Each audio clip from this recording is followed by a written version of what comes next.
Papag-usapan natin kanina yung tungkol sa mga paalala ng Health Department. Nasa linya po ng telepono si Assistant Secretary Albert Domingo ng Department of Health. Magandang umaga po sa inyo, ASEC.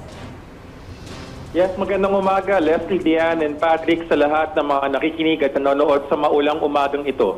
Right. Alright, ASEC, ano po yung mga pag-iingat at paalala nyo po sa ating pong mga kababayan ngayon nga po may sama po tayo ng panahon, ASEC?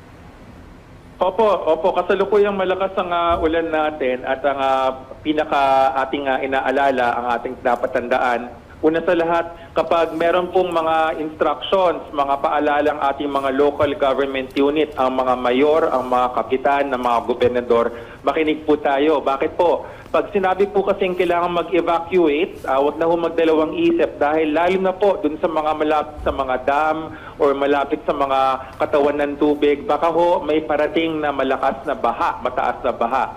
At yan ho ay pupunta sa ikalawang paalala namin. Umiwas po tayo sa baha dahil una, pwede tayong malunod kung ito po ay malalim na monitor kung sinasabi nyo, hindi natin alam.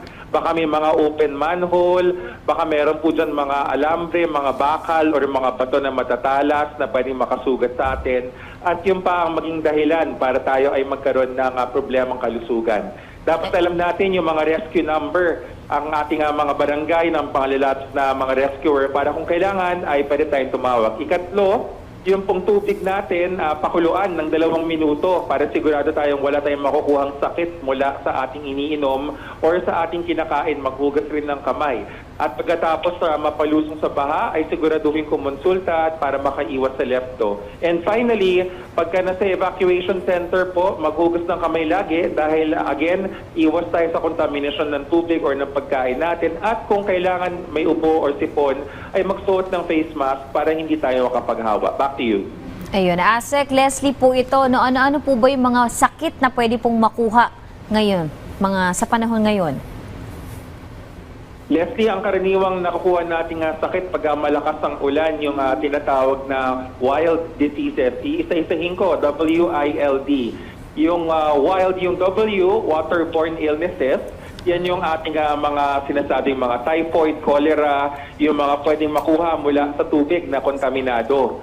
Yung letter I, influenza-like illnesses, yung mga malatrangkasong sakit, nakukuha yan dahil yung mga virus or mikrobyo na maaaring ilipat sa hangin, nakukuha natin yan pagka nagkukumpul-kumpulan tayo. Yung letter L, leptospirosis, isang sakit na nakukuha mula sa mikrobyo galing sa ihi ng daga, kaya huwag tayong lumusong sa baha. At yung letter D ay yung dengue, nakukuha natin yan after a few days pag tumaas ang tubig dahil yung mga lamok, dumadami sila at maraming lamok, maaaring malipat ang dengue. Okay, katanungan lang po, ASEC, si Audrey Goriseta po ito, no? Napag-uusapan po yung mga sakit tuwing ganitong panahon. Commonly, ito po mga dengue, leptospirosis. How about yung tetano po sa mga, hindi natin nakikita yung ating mga nilalakaran sa kalsada at may mga maaring makasugot sa atin, lalo na yung mga may kalawang na bahagi ng mga bakal. Common din po bang problema na mga dinadala ng mga Pinoy sa ganitong panahon yung natetetano?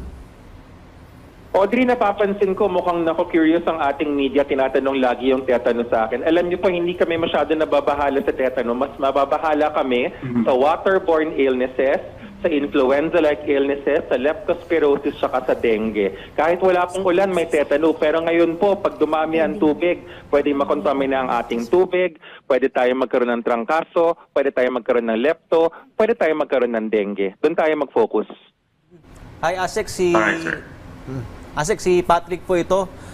Kamusta po yung coordination niyo po sa mga evacuation centers nga po para po natitiyak po natin na yung mga evacuees po natin, yung mga bakwit ay kahit papaano ay nasa ligtas at maayos po yung kanilang kalusugan ngayon?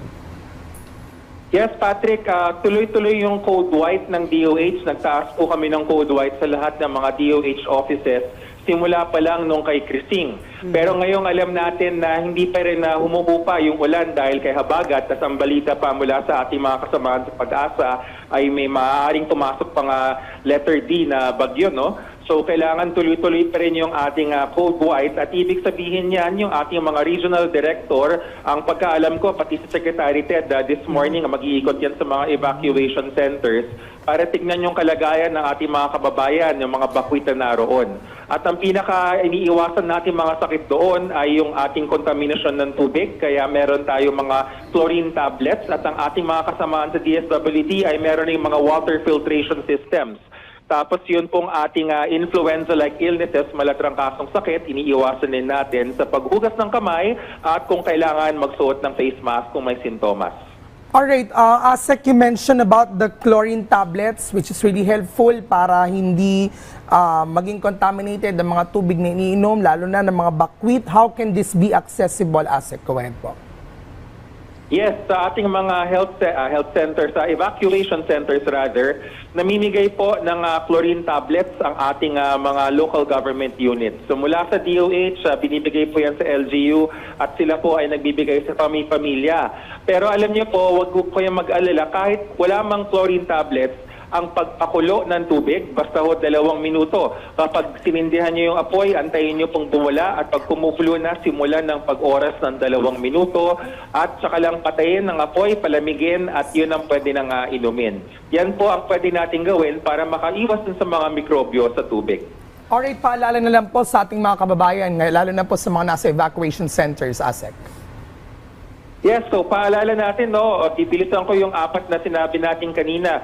Pag sinabi pong evacuate, evacuate po. Dahil baka meron sa konang nakikita, ang local government, meron silang hawak na impormasyon na kung tayo po'y makikinig ay magiging pagligtas sa buhay natin. Ikalawa, kapag tayo po ay nasa labas, tandaan natin yung mga number, yung mga telephone number 911, Nationwide Rescue, DOH Hotline 1555, at yung mga telephone number ng ating LGU para madaling tumawag. Magdala po ng radyo na baterya para kung mawalan man ng signal ang cellphone, hindi lagi nandyan ang Facebook, hindi lagi nandyan ang TikTok, pero ang radyo lagi nandyan.